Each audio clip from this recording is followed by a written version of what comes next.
All right, everyone. Welcome back to Derailed Conversations here on the Mythical Railroad channel. I'm going to be your host, the Ice Dragon, Rayron. Well, it's been another interesting week. I do apologize that I haven't really uploading anything in a week on this channel. I've been experimenting with a few things off camera, and my IRL work has me definitely a lot more busier than I expected this week. But I hope to try to at least get one video up between podcasts. But I can't promise anything because IRL kind of tends to throw a few couple of curveballs from time to time. Also, let me know how my mic is. I got a new audio interface. Looks like I am clipping just a little bit. Let me go ahead and fix that. But let's see here. So this is experimenting with a few things. My new mic, I was trying to get my EV-RE20 deal. I think it's called Electro Voice, something like that. But it didn't come in, but my new audio interface did. And I've got my Audio Technica 2020 connected to it. So we'll see how it goes. And I was looking at the past podcast I did last week and kind of realized that trying to share audio when it comes to like YouTube videos through StreamYard's definitely not the best of things. So definitely not going to do that until I figure things out a little bit more. But yeah, it's definitely been a week for railroading. Obviously, in the title section, there's one thing I really want to talk about that's kind of been captured in news, especially if you've been following the Kansas City Southern acquisition. So that's going to be our first topic of the night. So let me go ahead and share my screen here, and we will get started. So this all originally started with good old Kansas City Southern. Originally Canadian Pacific wanted to acquire Kansas City Southern. So they were acquiring it, and then Canadian National decided, oh, I want a piece of that pie too, right? Just for the sake of acquiring it. And then there was a huge back and forth legality issues. And then, to my understanding, the shareholders didn't want to do the acquisition, and I think they ended up firing their CEO over it. But it was a huge just back and forth battle of these two Canadian titans in the railroad industry trying to buy Kansas City Southern. So CN officially withdrew, and that led the way for Canadian Pacific to go ahead and do their bid to get Kansas City Southern. So Kansas City Southern picks Canadian Pacific, 31 billion with a B, bid for the railroad. So Kansas City Southern has decided that a 31 billion bid for Canadian Pacific is the best of two offers on the table to buy the railroad. Kansas City, Missouri company said in a statement Sunday that it has notified rival bidder Canadian National that it intends to terminate a merger agreement to make a deal with Canadian Pacific, which they have. So they do have an X amount of time to respond to Canadian Pacific's bid. And then just recently, Canadian National formally announced that they are going to drop their pursuit for Kansas City Southern. So the 4-month battle for Kansas City Southern is officially over.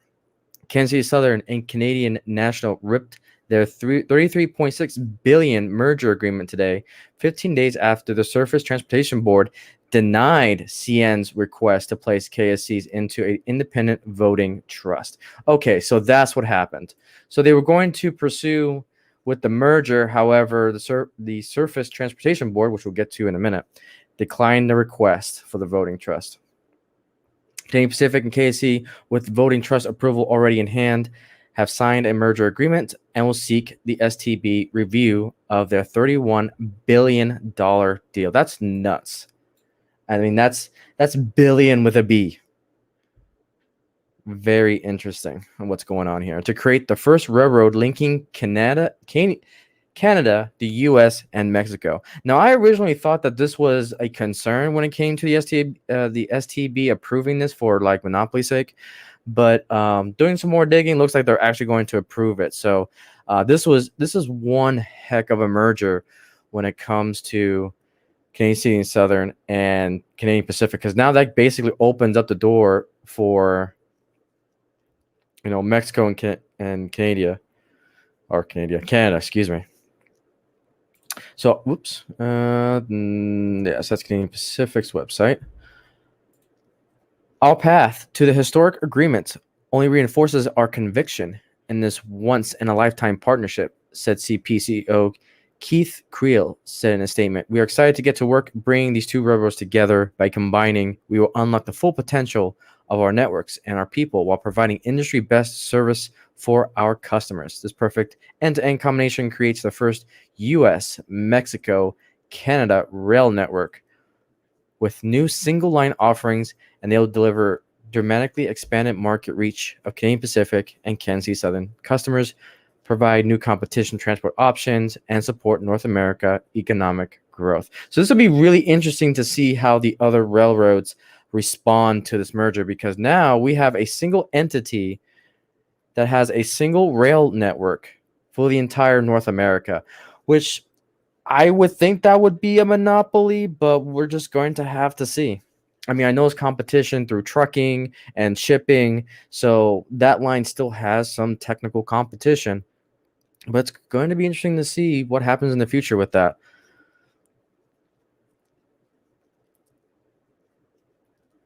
So let's go back to this STB because I was curious about it and I wanted to do a little bit of more digging to see, because I was curious to see, the government still has to approve this merger because it is an American-based company for Kansas City Southern. So this is the Surface Transportation Board determines regulatory waiver for merger between CP and KCS applies, which is interesting. So now they can actually, merge, and it looks like they're not going to have any roadblocks from our federal government, from the U.S. federal government. So the Surface Transportation Board today announced, and today as in a couple days ago. Oh, no, this is a couple months ago.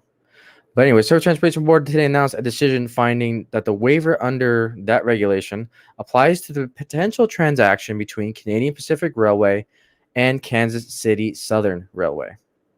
This 2001 merger regulation granted a waiver allowing a merger involving KCS and another Class 1 railroad to be considered under the board's pre-2001 merger regulations, subject to the board's review. Per the board's decision, the agency review of the transaction will be governed by the regulations set forth in that regulation.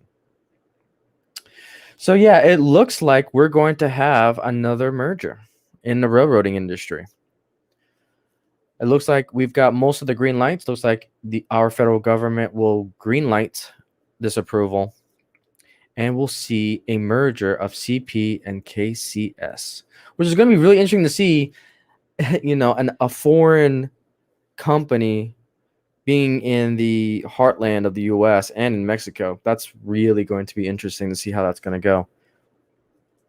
But it's not necessarily bad. Hopefully, we can get shipment that's streamlined. It's one less company bureaucracy to go through. Again, I'm just more concerned of, now that this one rail line has the first ever network to go from Canada all the way down to Mexico. That kind of gives them the free leniency to, they can charge whatever they want, in my opinion. But I'm pretty sure they'll be under regulation not to do that. So we'll just have to wait and see what happens with that merger. Yeah, definitely interesting. $33.6 billion merger. That is insane.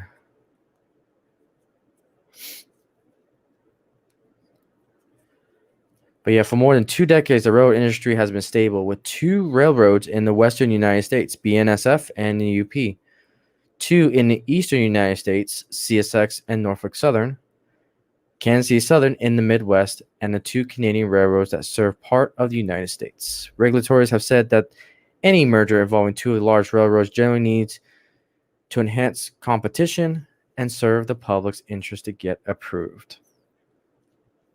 So yeah, looks like there's going to be enough competition to justify the merger, which is going to be interesting. Let's see what else we got in here. Yep, CN tried to get in there.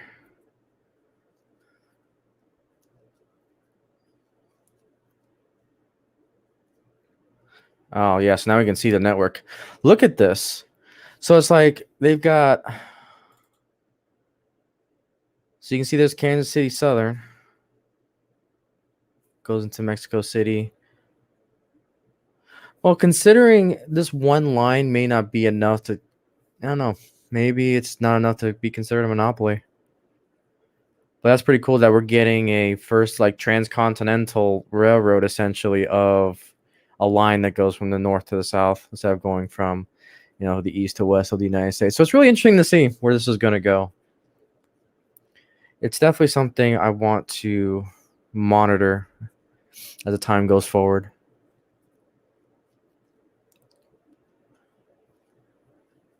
That is pretty darn cool.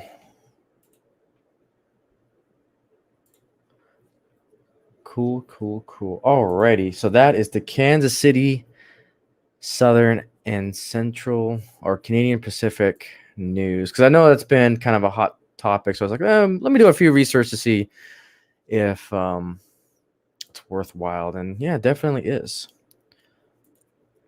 All right. So the next thing I kind of want to showcase here is something that came to my attention because again, I'm originally from Utah, so I've been following a lot of the Utah news, and just recently there is a new. Or it's not. I don't want to necessarily say that it's new.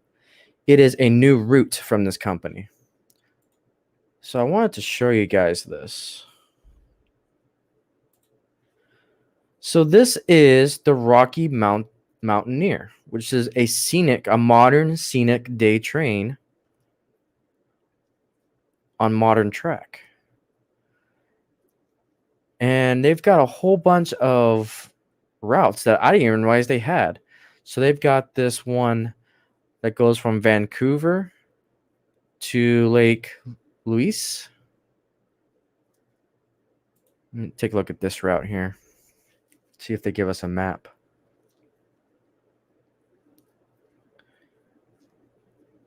So they give us a journey. Look at these scenic pictures, though. That is amazing. And I love the color scheme of the Rocky Mountaineer. I know they got them in N scale, but I don't see it for my HO scale. Yeah, so you can kind of see the route here. Let's see if we can make this bigger. There we go. So it looks like this is a Canada route from Vancouver, Kamloops to BNFF, Alberta. Very nice. Yeah, just seeing some of these pictures. I hope I can find this color scheme in these engines. I'll have to do some digging to really see if I can find these in HO scale. I'll have them custom made. I do like that. So that's their first kind of route. I'll show you some of these other routes they got here.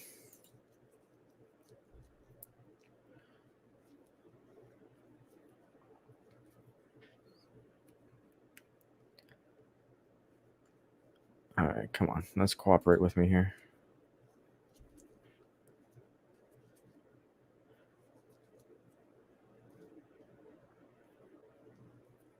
Okay, let me do this instead.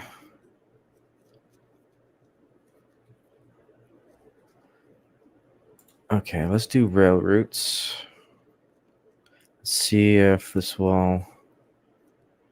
Okay. Yeah, there we go. So it looks like you start from Vancouver. Very beautiful area. Oh, look at that.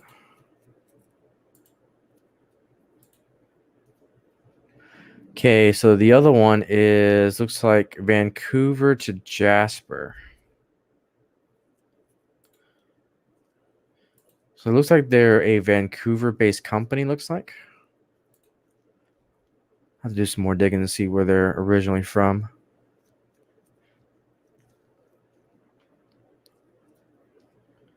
See if we can find a route map here. Okay, so this one goes a little bit farther. Or no, it's a little shorter. Oh no, looks like it goes all the way to Calgary.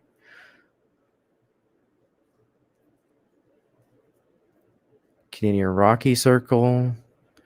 Okay. That one looks like it goes all the way to Calgary. That's pretty cool.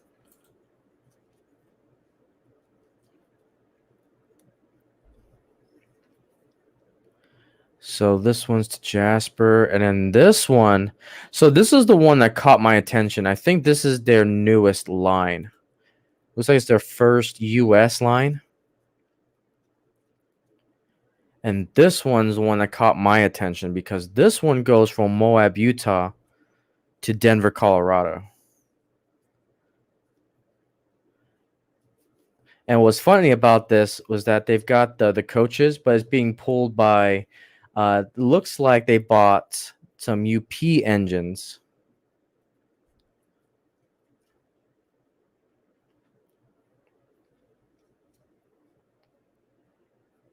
Begin your journey. Begin landscape. Oh, look at that.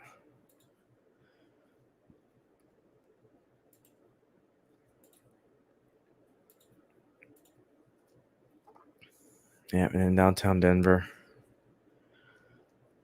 Denver's my adopted city. I love Denver. Let me go ahead and let's mute this real quick. That was muted. So yeah, this is their little video here. I love that gold, white, blue color scheme.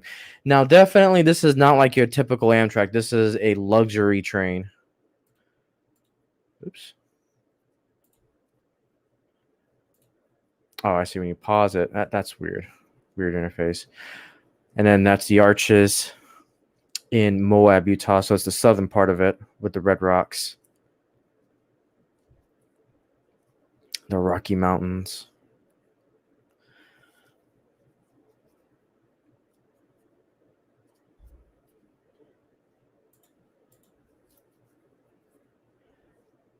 Yeah, that's really gorgeous.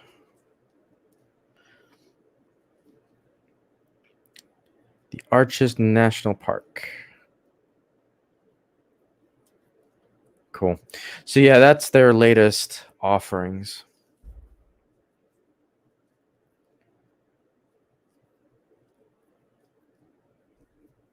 That's so cool. That's definitely on my bucket list. A reasonable bucket list item too. So realistically,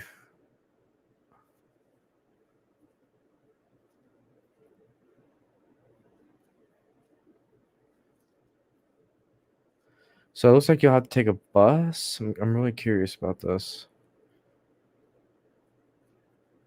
Yeah.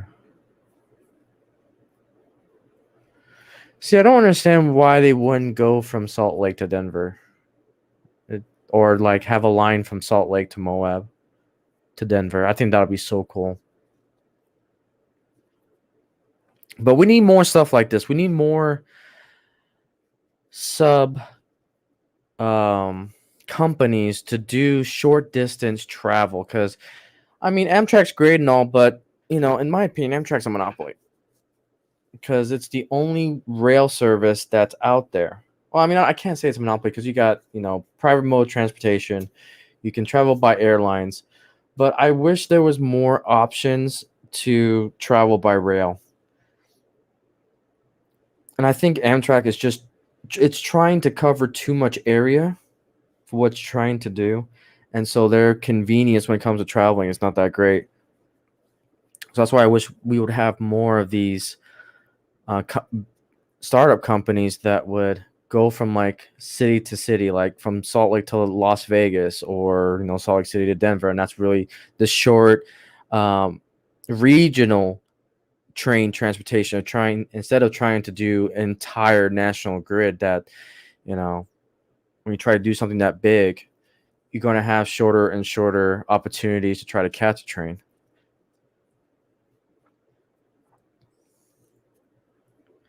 But one thing I would really wish would happen is that these bigger companies like BNSF, UP, Norfolk Southern, and so forth, I wish they would offer passenger services.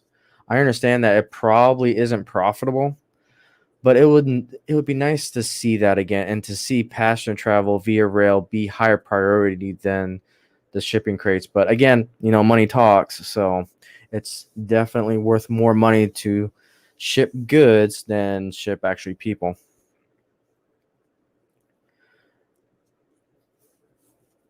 And the creation of Amtrak, in my opinion, really hurt the development of the rails, but that's neither here nor there. But it's nice to see that we got these companies, these touristic companies, start to pop up and offer these scenic luxury trains. But I'm excited for this. I'm hoping this opens the door to not only this Moab Denver line when it comes to Rocky Mountaineer, but I hope we see more of this. I hope we have more of these companies build these regional short routes that you can do, like connecting routes and so forth. I mean, we do it with airlines all the time. I'm really hoping that we can start modernizing our rail infrastructure to do that. Because sometimes, a lot of people want, the bullet trains that we see in like Tokyo and so forth. And my argument towards that is that, the US is just too big. What we need is small regional companies to just focus on certain areas and then just, at a train station, get to a connecting train to go other directions. Like this company can take care of the Mountain West, and then you have another company that takes care of the West, and subdivide the states across the US into these companies. But I don't know. We'll see. So that is the Rocky Mountaineer. I'm really excited for that. I'm really excited to see the market share when it comes to that, because I think there's an untapped market share. When it comes to Amtrak, they kind of own that area, but I see the opportunity that other companies can take a share of it, especially if they can find a way to link up the US, lay down new track, and get that infrastructure in place that they own the rail. Because that's the biggest problem right now, is that these big class 1, tier 1, whatever you want to call it, railroads, they own their own track. I mean, rightfully so. They maintain it, they laid it, and so forth. But I think companies need to start investing into finding cheaper ways to get rail down, to try to work with the government, to try to start up these transportation companies. But we'll see. And who knows? My dream, one dream I would really wish would come true, is that when you go to England, there's a train that you can actually stay in your car and drive into one of their train cars, and literally you can go across the English Channel in your car, in your vehicle, to get from England to France. Why can't we have that here in the US? I mean, I know we kind of do, but it's kind of awkward. They have one. Amtrak's got the auto train on the East Coast. I think it goes from like Florida to DC. That you literally hand over the keys to your car to an usher, and then they actually drive in. They drive the vehicles into the auto train cars, and then you go into the car section, which is an interesting idea. But I like the idea that you can drive your car into a particular train car, and then just stay in there. I think that would be kind of cool, because then you as a person don't have to drive so many miles, put those miles on your car, while you can just take a train. Take your car to one of these train ports, and then take it cross country without having to worry about it, and don't have to worry about don't have to sleep behind the wheel or run any of those type of risks. I wish Amtrak would expand upon that concept of the auto train. I think it's definitely something that I would be interested in, especially if I have to move. I like the idea of going to, for my local area, it'll be either LA or San Fran, to drive up there and then take my car, put it onto like an auto train, and then take it across country. I don't understand why California Zephyr or The Empire Builder, especially that goes from east to west, have those auto train cars. It may cost to have the infrastructure to do it, but those type of trains, it feels like it's the most ideal for me because we go cross country all the time. We move from east to west so much, and I wish Amtrak would expand upon that because I would use that service in a heartbeat. But one can only dream. Now I'm kind of curious about the Amtrak auto train here. Take a look at its particular route. Let's see here.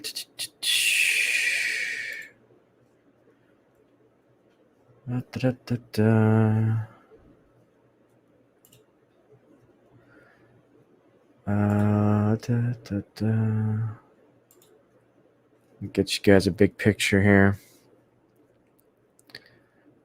Okay, so this is the auto train that I'm talking about. So this is the route. So it goes from a little north of Orlando, just shy of Washington, D.C.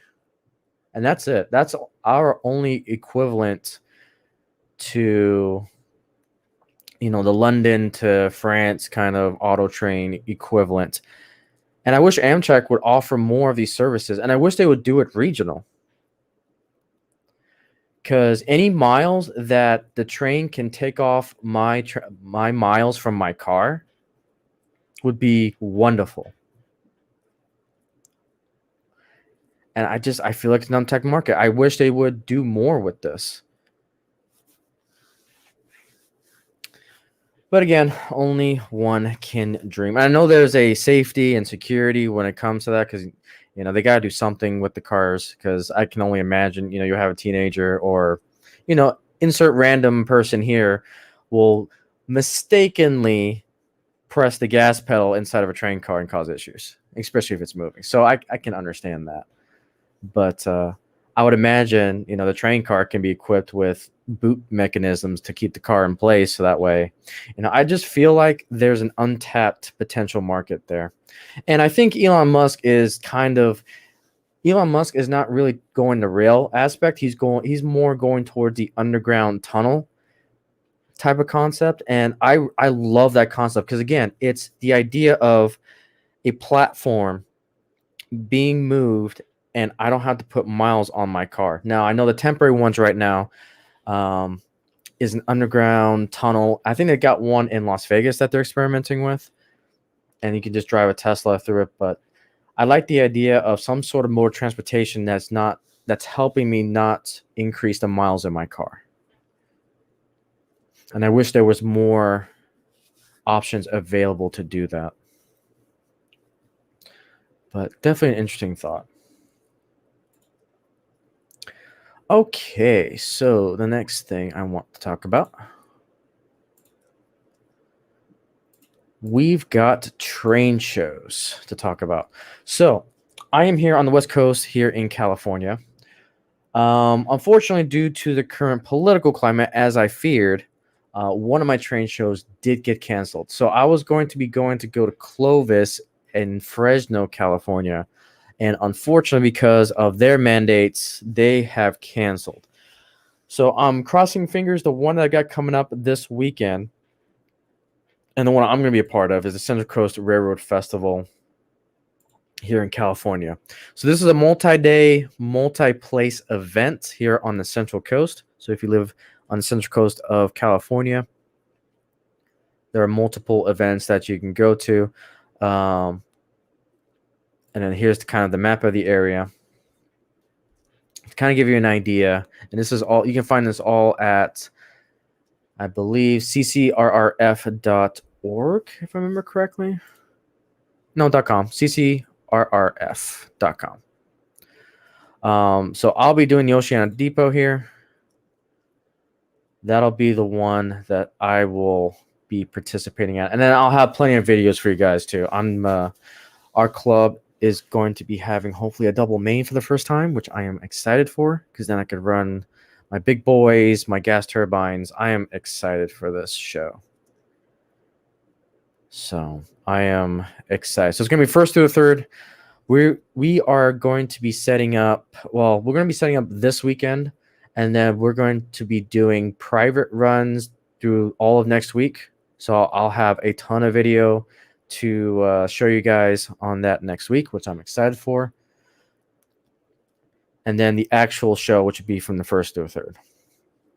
So that is the one that I will be participating. Again, we'll see if we're allowed to open to the public or not. It's still up in the air. Regardless of that, though, if we do not open for the public, we'll be able to do a private run, fun run for us.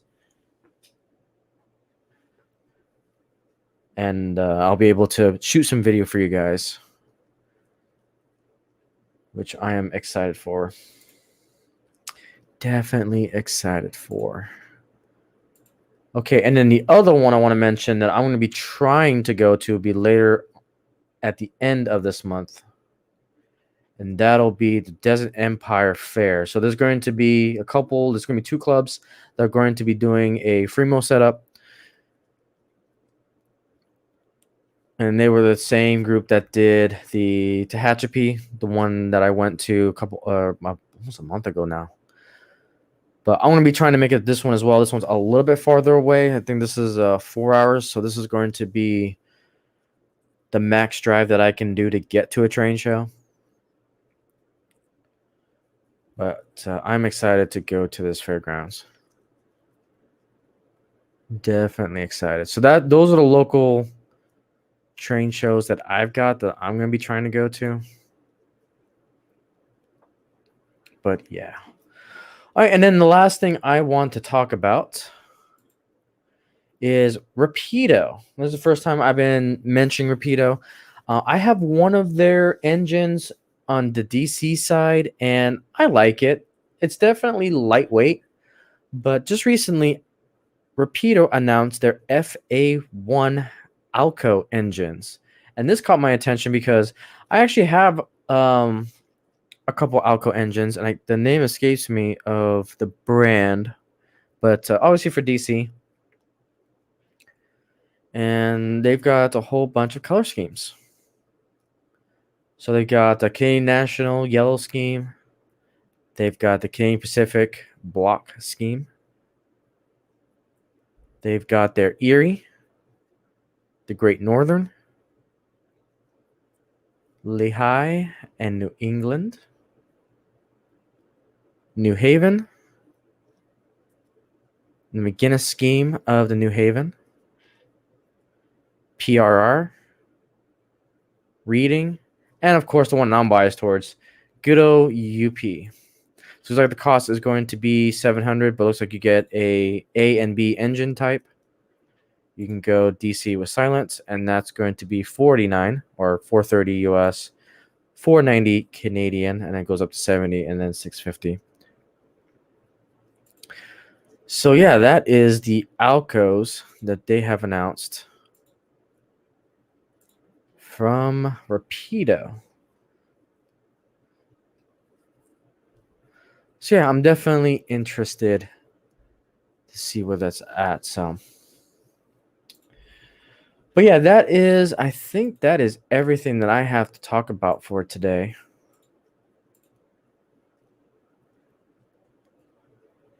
Talked about the Kansas City Southern and the Canadian Pacific merger, all the train shows that are coming up, the Rocky Mountaineer that's serving the new Moab and Denver line, and my thoughts on the Amtrak auto train system. But yeah, kind of a short episode today, guys. There's really not much I really want to talk about. Thank you guys so much for watching this. If you're going to watch it later on as a video, thank you guys for watching. And with it, guys, I'll see you next week on the next episode of Derailed Conversations. You guys have a good one.